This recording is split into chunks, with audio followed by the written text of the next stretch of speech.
આ વિડીયોમાં જાળીદાર અને ચટાકેદાર ઇન્સ્ટન્ટ ટમટમ ખમણ ઘરે આસાનીથી કેવી રીતે બને તેની પૂરી રીત અને પરફેક્ટ ટિપ્સ બતાવી છે. તો ચોક્કસથી ઘરે બનાવજો. વિડીયો પસંદ આવે તો લાઈક આપી ચેનલને સબસ્ક્રાઇબ જરૂર કરજો. Happy cooking, enjoy eating.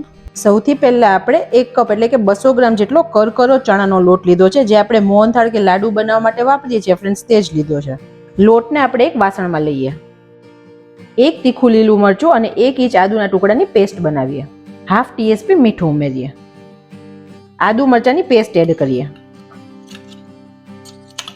ખમણને સારો સ્વાદ આપવા અને સરળતાથી પચે તેની માટે 2 પિંચ જેટલી હિંગ એડ કરીએ. 2 પિંચ જેટલી જ હળદર એડ કરીએ છીએ. જે કપના માપથી આપણે લોટ લીધો તે જ કપના માપે 1 કપ જેટલું થોડું ખાટું દહીં ઉમેરીએ છીએ.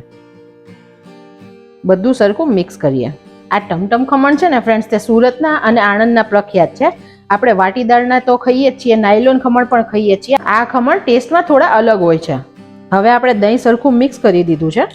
જે વાટકાથી આપણે દહીંનું માપ લીધું તે જ વાટકાથી આપણે 1 વાટકી જેટલું પાણી અત્યારે લઈએ છીએ. આપણે જરૂર હશે તેટલું જ પાણી એડ કરવાના છીએ.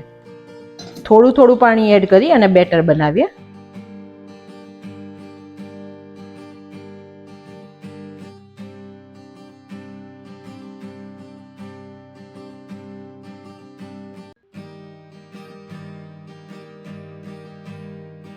ફ્રેન્ડ્સ, અત્યારે આપણું બેટર છે તે આ નોર્મલ કન્સિસ્ટન્સીનું બની ગયું છે.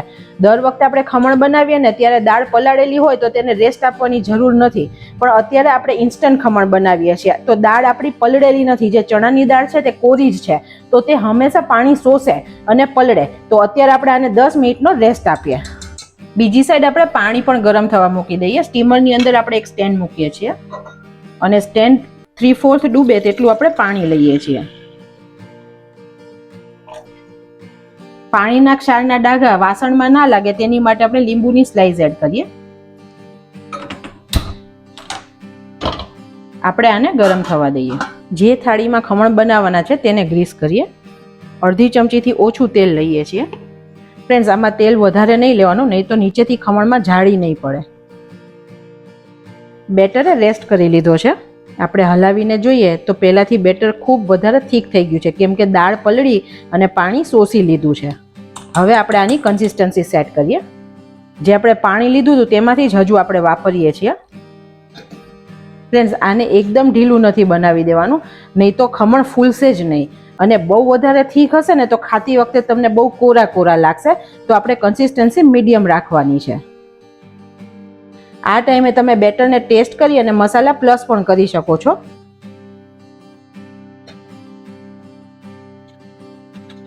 હવે આપણું બેટર સરસ રેડી થઈ ગયું છે. તમે જોઈ શકો છો પોરિંગ કન્સિસ્ટન્સીનું બેટર છે. ખમણ ખાતી વખતે બિલકુલ અંદરથી કોરા ના લાગે અને ડચુરો ના લાગે તેની માટે આપણે 1 ચમચી તેલ એડ કરીએ છીએ. ફ્રેન્ડ્સ, આ બહુ જ ઇમ્પોર્ટન્ટ છે. આનાથી આપણા ખમણમાં અંદર ખૂબ સરસ સોફ્ટનેસ આવશે. તમે જોઈ શકો છો બેટરની કન્સિસ્ટન્સી અત્યારે કેવી છે. એકદમ વધારે પતલી પણ નથી ને એકદમ વધારે થીક પણ નથી. અત્યારે મેં જે પાણી લીધું હતું તેમાંથી 3/4 કપ જેટલું પાણી વાપર્યું છે. ખમણને એકદમ પોચા અને જાળીદાર બનાવવા માટે આપણે ઈનો એડ કરીએ છીએ. ઈનો ફ્રેન્ડ્સ ત્યારે જ એડ કરવાનું જ્યારે સ્ટીમરનું પાણી ગરમ થઈ ગયું છે. આપણે ઈનો એડ કર્યા પછી બેટરને રાખી નથી મૂકવાનું. અત્યારે આપણે 1 પાઉચ લીધું છે અને તેને એક્ટિવેટ કરવા માટે 1 ચમચી જેટલું પાણી એડ કરીએ છીએ અને બધું સરખું મિક્સ કરીએ.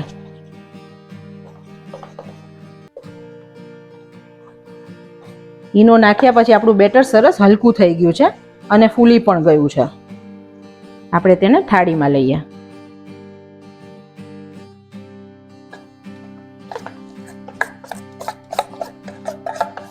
આપણે થાળીને ટેપ નથી કરવાની, એટલે પછાડવાની નથી. આમ હલાવીને જ ખાલી એડજસ્ટ કરીએ, કેમ કે એર પોકેટ્સ નીકળી જશે અને ફૂલશે નહીં ખમણ. આપણે સ્ટીમર ખોલીને પણ ચેક કરીએ. પાણી સરસ ઉકળી ગયું છે. આપણે થાળીને સ્ટીમરમાં મૂકીએ છીએ અને 15 મિનિટ માટે સ્ટીમ કરીએ. વચ્ચે આપણે ખોલીને ચેક નથી કરવાનું. હવે 15-17 મિનિટ થઈ ગઈ છે. આપણે ખોલીને ચેક કરીએ. વાવ ફ્રેન્ડ્સ, એકદમ સરસ આપણા ખમણ ફૂલ્યા છે અને એકદમ સરસ ઉપરથી પણ જાળીદાર બન્યા છે. હવે આપણે આને કાઢી લઈએ. ખમણને આપણે પૂરા ઠંડા થવા દે પછી કટ કરીશું, નહીં તો તે તૂટી જશે. હવે ખમણ આપણા સરસ ઠંડા થઈ ગયા છે. આપણે કટ કરીએ.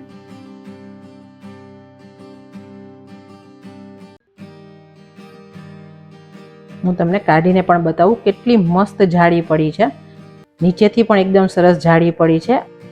હવે ટમટમ ખમણનો એકદમ ચટાકેદાર વઘાર કરીએ. અત્યારે આપણે એક નોનસ્ટિક પેન લીધું છે અને 3 TBSP જેટલું તેલ એડ કરીએ છીએ.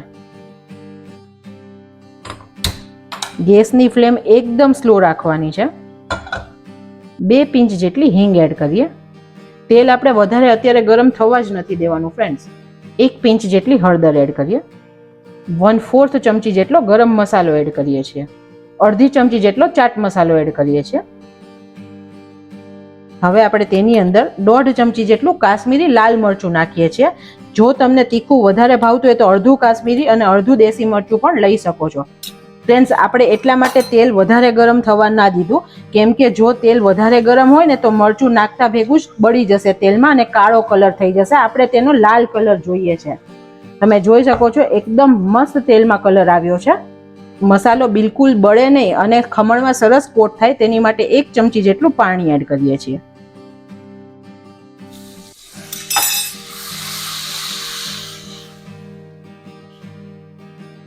હવે આપણો મસાલો સતળાઈ ગયો છે. આપણે ખમણ એડ કરીએ. આપણે કોટ સરસ થઈ જાય તે રીતે ખમણને એડ કરવાના છે. તમે જોઈ શકો છો કેટલા મસ્ત રેડ કલર આવ્યો છે ખમણ પર. અને આપણે પાણી નાખ્યું ને ફ્રેન્ડ સહેજ, તો ખમણ થોડા સોફ્ટ પણ થશે, કોરા પણ નહીં રહે અને મસાલો સરસ કોટ થઈ જશે. અને જો ફ્રેન્ડ્સ તમારે એવું હોય કે ગેસ્ટ આવવાના છે તો ખમણ કરીને મૂકી શકો, અને આ વઘાર છે તમે જ્યારે ગેસ્ટ આવવાના હોય ત્યારે જ કરો તો એકદમ ગરમ પણ રહેશે. અન્નપૂર્ણામાની કૃપાથી આપણા બેસ્ટ ખમણ બનીને રેડી છે.